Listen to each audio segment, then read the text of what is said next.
بھلا جو پہلے مردہ تھا پھر ہم نے اس کو زندہ کیا اور اس کے لیے روشنی کر دی جس کے ذریعے سے وہ لوگوں میں چلتا پھرتا ہے، کہیں اس شخص جیسا ہو سکتا ہے جو اندھیرے میں پڑا ہوا ہو اور اس سے نکل ہی نہ سکے؟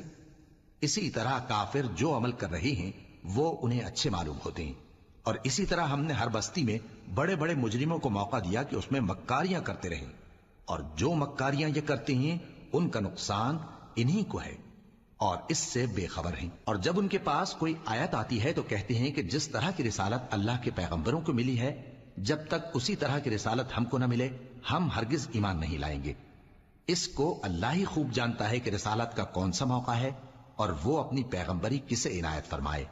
جو لوگ جرم کرتے ہیں ان کو اللہ کے ہاں ذلت نصیب ہوگی اور عذاب شدید ہوگا، اس لیے کہ مکاریاں کرتے تھے۔ تو جس شخص کو اللہ چاہتا ہے کہ ہدایت بخشے اس کا سینہ اسلام کے لیے کھول دیتا ہے، اور جسے چاہتا ہے کہ گمراہ